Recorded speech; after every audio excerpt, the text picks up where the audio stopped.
अस्सलाम वालेकुम। आज का अपना टॉपिक है सीक्वेंस एंड सीरीज ईकेट क्लास के लिए एंट्री टेस्ट के स्टूडेंट्स के लिए। तो आज है ज्योमेट्रिक मीन, लेकिन वन से ज़्यादा। कल का टॉपिक था सिंगल ज्योमेट्रिक मीन, आज का टॉपिक है n geometric mean. N means one से ज़्यादा, यानी टू ज्योमेट्रिक मीन, 3, 4, 5 इस तरीके से। तो ये आपके पास है फर्स्ट नंबर। ये कभी मीन नहीं है, चाहे अर्थमेटिक हो चाहे ज्योमेट्रिक है।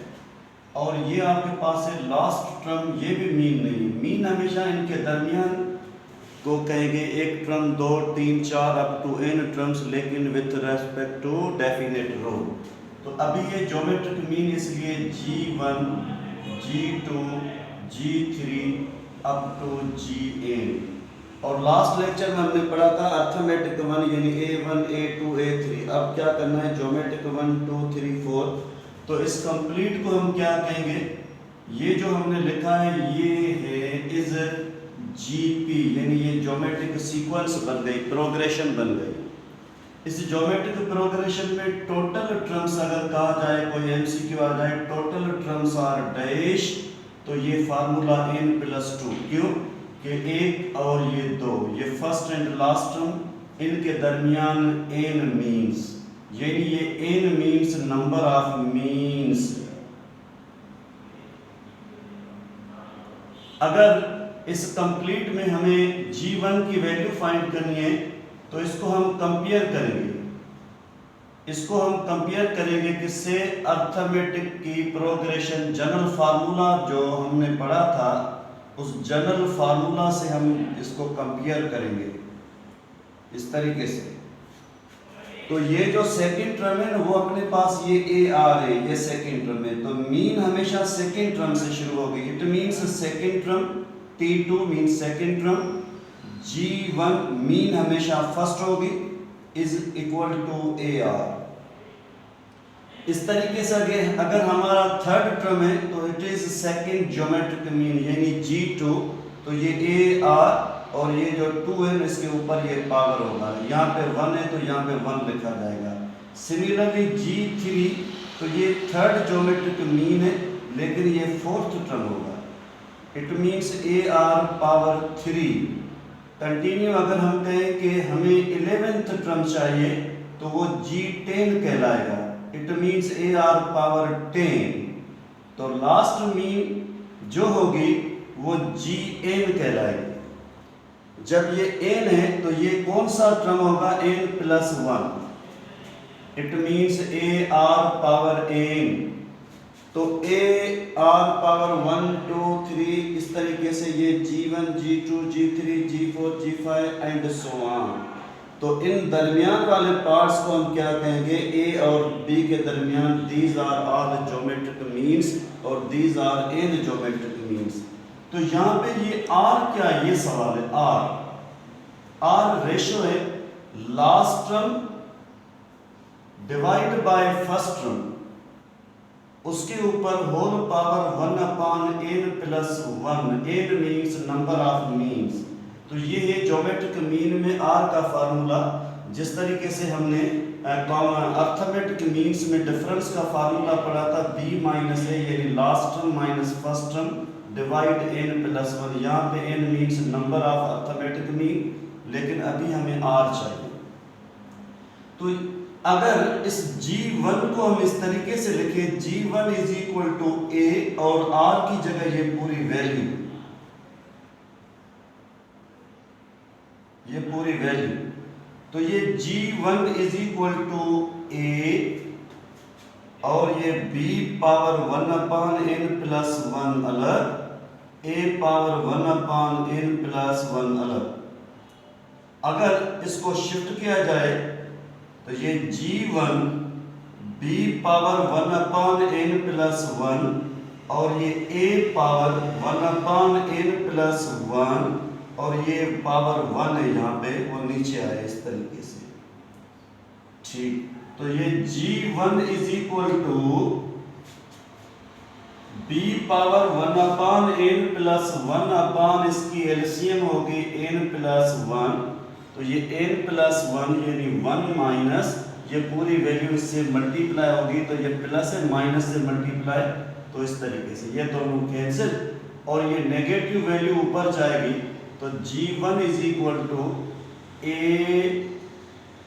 Power positive n upon n plus 1 B 1 upon n plus 1। अब आपने देखा कि इन दोनों में ये a पावर n b, इन दोनों का 1 अपॉन n प्लस 1 ये कॉमन हो गया। जब ये कॉमन हो गया तो ये यहाँ पे G1 first geometric mean a आ रही है, लेकिन कभी कभार क्या होगा, कोई MCQ आ जाए G1 first geometric mean is this, yes, तो ये याद करना है। अगर G2 तो ये a power n b whole power क्या होगा, ये 1 है, यहाँ पे 2 आ जाएगा n प्लस 1। इस तरीके से G3 है तो a power n b whole power यहाँ पे 3 आ जाएगा। इस तरीके से अगर हमारे पास लास्ट मीन है Gn तो ये a सेम ये पावर यहाँ पे आ जाएगा b power n whole power 1 upon n plus 1। इस तरीके से हम इसको जो है वो डिफाइन कर सकते हैं। ज्योमेट्रिक मीन 1, आपके पास ये भी फार्मूला है और आपके पास ये भी फार्मूला है। तो इस तरीके से इन ऑल ज्योमेट्रिक मीन्स को अगर मल्टीप्लाई किया जाए तो G1 G2 G3 G4 up to Gn, it means the product of all geometric means, यानी n geometric means first to n between a and b, between x and y। तो ये complete AR, ये AR square, ये AR power 3 up to ये AR power a।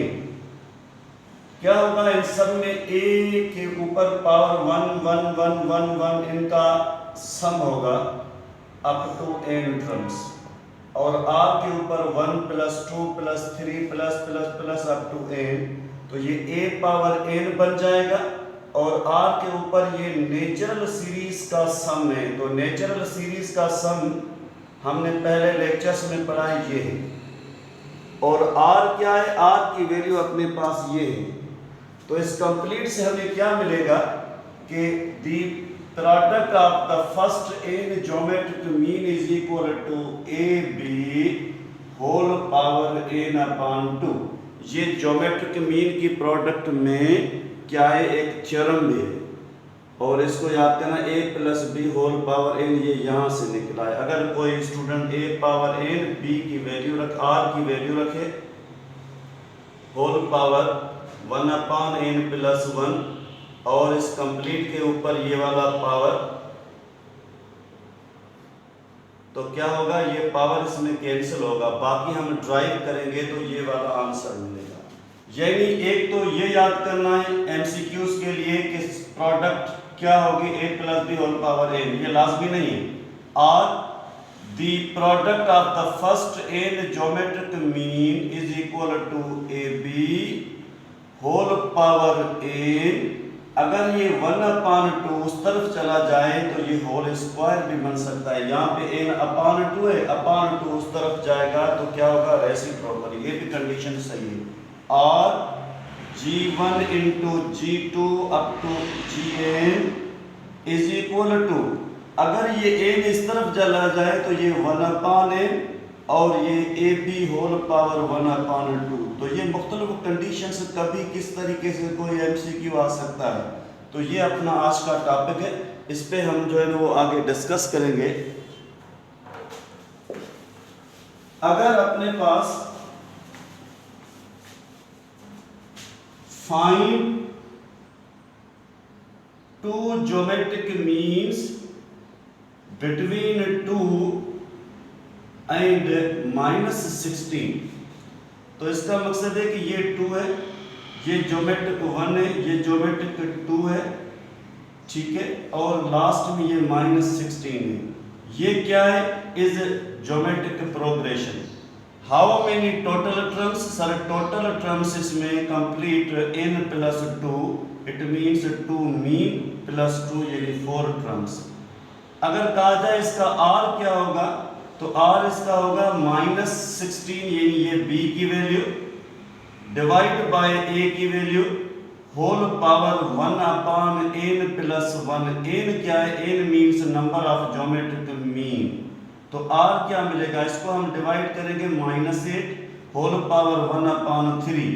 It means -2 के ऊपर ये power 8 means 2 into 2 into 2, तो ये कंप्लीट 3 कैंसिल रेशो -2। एक ये भी एमसीक्यू मिल गया कि 2 geometric mean between 2 and -16 then total terms are dash. तो ये अगर कहा जाए कि इसका रेशो क्या होगा, तो last divide first whole power 1/n plus 1, तो ये रेशो मिल गया। अब सवाल है कि G1 अपने पास जो फर्स्ट नंबर है वो ये 2 है। AR का फार्मूला है अपने पास, A मीन्स फर्स्ट टर्म और R मीन्स यहाँ से जो रेशो, तो ये टोटल -4 यानी फर्स्ट ज्योमेट्रिक मीन -4 है। और G2 इसका रूल है AR स्क्वायर, या इसका रूल है आपके पास जो फर्स्ट ज्योमेट्रिक मीन है -4, इस -4 को रेशो से मल्टीप्लाई करो तो ये माइनस इंटू माइनस प्लस 8 यानी first geometric mean is -4, second geometric mean is 8।